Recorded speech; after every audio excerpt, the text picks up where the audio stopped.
नमस्ते, आज मी बनवणार आहे चिकन ग्रेव्ही। चला तर आता सुरू करूया।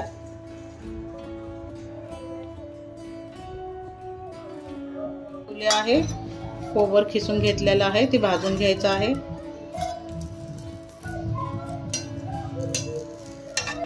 खोबर भाजून झालेला आहे, काढून घ्यायचं आहे। त्याच पॅन मध्ये आता कांदा भाजून घ्यायचा आहे।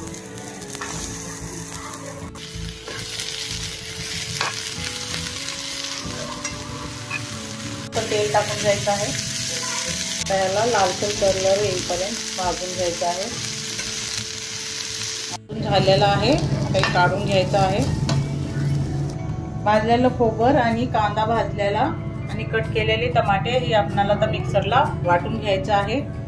त्याला आहे 2 ते 3 वेळेस तर त्याला नमक लावत आहे, हळद लावत आहे,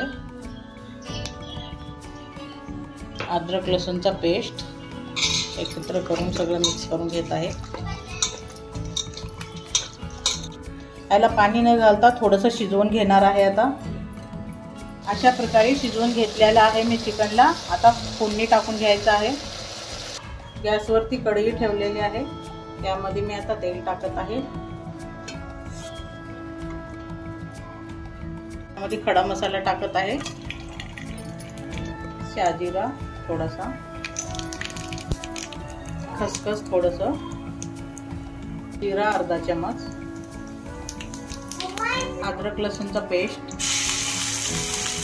कांदा भाजून वाटून घेतलेला ही पेस्ट आहे ती टाकून घ्यायचं आहे। 5 मिनिट आता हे पेस्ट त्याला परतून घ्यायचं आहे।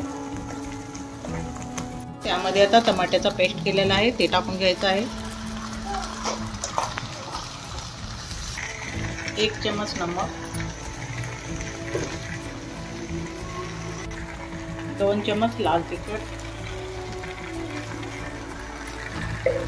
2-3 मिरच्या आणि हे कढीपत्ता आहे हे टाकून घ्यायचं आहे।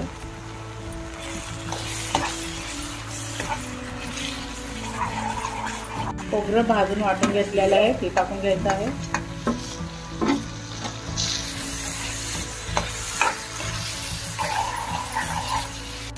तेल सुटेपर्यंत आता ही मसाला आपल्याला भाजून घ्यायचा आहे व्यवस्थित। मसाल्याला तेल आता सुटलेलं आहे, त्यामध्ये थोडंसं आपल्याला गरम पाणी टाकून घ्यायचं आहे।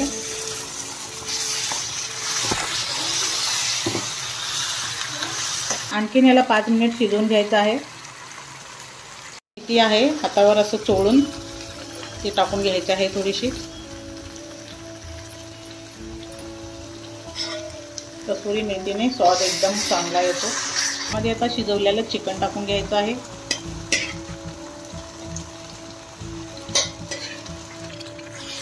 आणखीन ह्याला 5 मिनिट आपल्याला शिजवून घ्यायचं आहे। त्यामध्ये गरम पाणी थोडंसं टाकून घ्यायचं आहे आणि 5 ते 7 मिनिट त्याला शिजवून घ्यायचं आहे।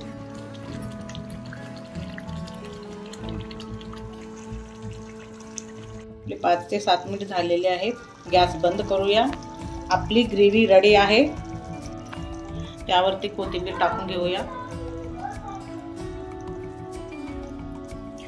आवडले असेल तर एक वेळेस अशा प्रकारे करून पहा। लाईक करा, शेअर करा, कमेंट करा।